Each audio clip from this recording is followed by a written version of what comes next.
தங்க தமிழே தகதி புகழும் மொழியே தென்ற தேனேற்றி உன்னை அழைத்து வரும் தேவக்குலம் சேர்ந்து வந்து வாழ்த்து வைக்கும் மின்னல் அழகே விழிகின்ற தென் தமிழே கண்ணல் கருவாய் காதில் நிற்கின்ற கவிதை பல கோடி தந்தாய் கவி சொல்லும் மரத்தில் நிறைவாய் கற்றோர் கைகளிலே என்றும் தவழ்வாய் பன் இசையாய் நெஞ்சம் குறைப்பாய் பாமர மக்கள் பாடும் தன் இசையாய் என்றும் திகழ்வாய் மேகலையாய் விளம்பாய் அடி செய்தாய் திருக்குறளாய் திகழ்ந்தாய் தித்திக்கும் தேவாரமாறி எத்திக்கும் ஒலிக்கும் என் தாய்மொழியாகிய தமிழே உனக்கு என் முதற்கணக்கத்தையும் அபிரோகி என் மறுகணக்கத்தையும் உயிர்த்தாக்கி நான் சொல்ல வந்த கருத்துக்களை போதை பொருளுக்கான விழிப்புணர்வு என்ற தலைப்பில் பேசப் போகிறேன். உங்கள் செவிகளுக்கு நல்ல விருந்தாக்கி.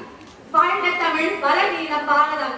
ஆனால் இன்று வளர வேண்டிய இளைய தலைமுறை வளர்ச்சிக்கு பதில் சீரழிகிறது என்ற செய்தி நம் நெஞ்சை புண்படுத்துகிறது.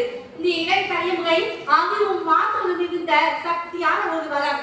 ஆனால் தவறான பாதையில் பயணித்துக் கொண்டிருக்கிறது. இந்த இளைய தலைமுறை உடல், மனம், நேரம் என அனைத்தையும் வீணாக்கும் பழக்கங்களுக்கு அடிமையாகிக் கொண்டிருக்கிறது.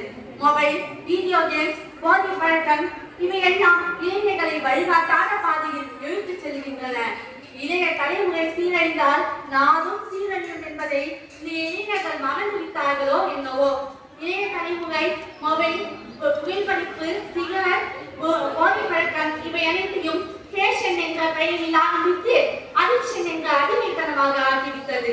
ஒரு காலத்தில் புத்தகங்களின் வாசிப்பு வழியான அறிவியல் வளர்ச்சியில பாரதம் இது ரீல்ஸ் மற்றும் ட்ரெண்ட்ஸ் என்பவற்றில் நேரத்தை வீணடித்துக் கொண்டிருக்கிறது. மெய்ப்பொருளின்றி புறப்பொருளில் வாழும் இந்த இளைஞர்கள் நிஜமான வாழ்க்கையின் நோக்கத்தை எப்பொழுதுதான் புரிந்து கொள்வார்களோ. இந்த இளைய தலைமுறை பாவை இருந்தும் திசை இழந்தவர்கள் போல ஆகிவிட்டார்கள்.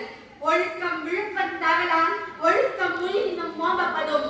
ஒழுக்கமே வாழ்வின் மூல அடித்தளம். ஆனால் இந்த இளைய தலைமுறை ஒழுக்கத்தை விட ஒளி நிறைந்த வீழ்ச்சையும் போதை பழக்கத்தையும் தேர்ந்தெடுத்து அது தன்னை நாட்டில் மழிக்கும் என்ற எண்ணம் கூட மனதில் தோன்றவில்லை. நம் முன்னோர்கள் எவ்வளவு போராடி பெற்ற இந்த தேசம் இன்று நம் கைப்பிடியில் உள்ளது. ஆனால் நாம் அதை நாளை பார்த்துக் கொள்வோம் என்ற எண்ணத்தோடு நடந்து கொள்கிறோம். நன்றே செய், அதை இன்றே செய் என்று சினிமாவா சொன்னார்கள்? நல்லது செய்தாலும் அதை நாளை செய்யலாம் என்ற எண்ணம் இல்லாமல் இன்றே அது உன்னின் நொடிய செய்தல் நாட்டிற்கு எவ்வளவு நல்லது தெரியுமா? சாமானிய மனத்தில் ஏற்படும் நான் மட்டும் என்ன செய்ய முடியும் என்ற எண்ணமே இளைய தலைமுறை சீரழிவுக்கு காரணமாகிறது. இளைய தலைமுறை ஒழுக்கத்தோடு செயல்பட்டால் நான் என்ன இவ்வுலகையே மாற்ற முடியும். பாரதம் உயரும் என்பது வெறும் கனவு அல்ல, இது நம்மால் சாத்தியம் ஆகும் என்பது சத்தியம். பாரதியிடம் பாடம் கற்போம், வள்ளுவன் வழியில் நிற்போம், உண்மையில் உலகை வெல்வோம், ஒழுக்கத்தால் உலகை வெல்வோம். சுருக்கமாய் பேசுவதே எனது வழக்கம், அதுவே சரியான பழக்கம். எனது முழக்கம் எழுச்சியின் தொடக்கம். இதையும் நான் பேசினால் ஏற்படும் சுணக்கம். பேசி முடிக்கிறேன். அனைவருக்கு நன்றி.